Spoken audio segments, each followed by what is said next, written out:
Hi,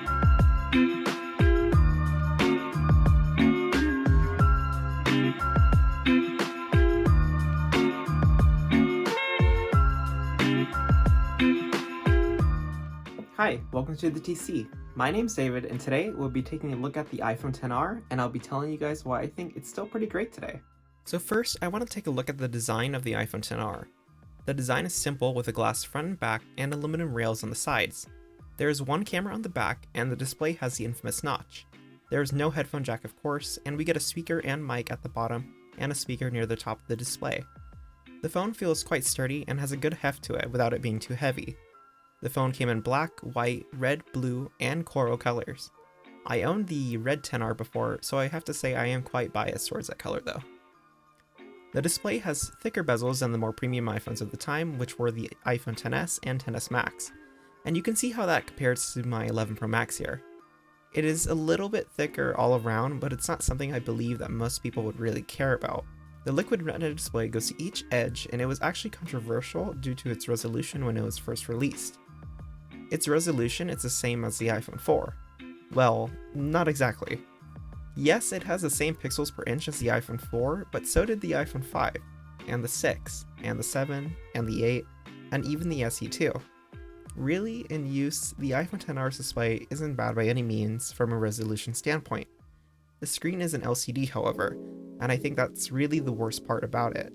The LCD doesn't have true blacks because of the nature of LCD displays. However, it does have features like P3 color support, True Tone, and it's able to reach a 625 nits of peak brightness. Overall, if you're fine with the display from something like an iPhone 8, SE, or even an 8 Plus, you'll be fine with this display.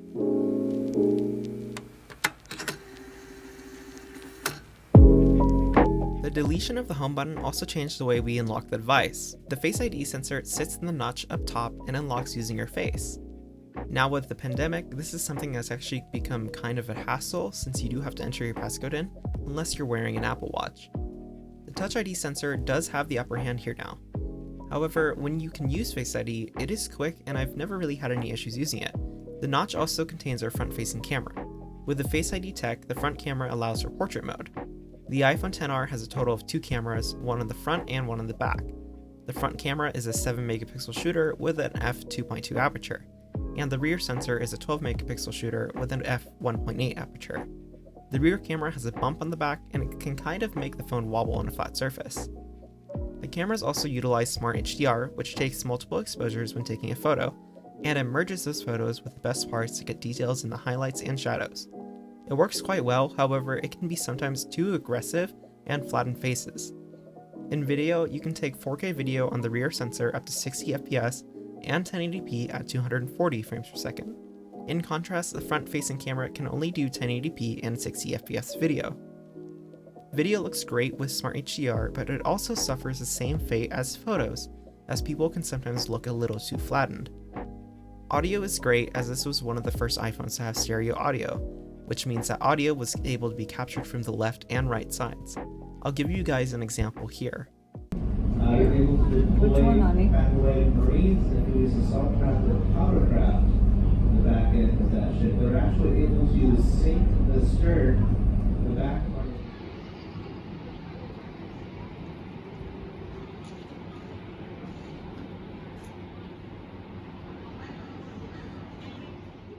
Overall, the cameras are good, however they are missing features that newer phones have, such as night mode and the ultra-wide camera. Also, portrait mode on the rear camera on the iPhone XR only works on people, so if you have pets, you're out of luck. The performance of the iPhone XR was honestly surprising. It uses the A12 Bionic paired with 3GB of LPDDR4 RAM. The A12 Bionic is still plenty quick today, and I had no issues with running anything. The 3GB of RAM is the only bottleneck, as apps can sometimes close in the background if you do something like use the camera, since the camera does take quite a bit of RAM.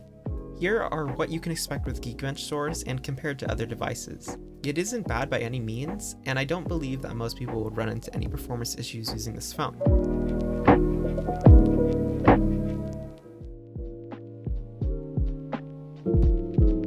The battery on the iPhone XR is actually also quite good, as it uses the LCD screen.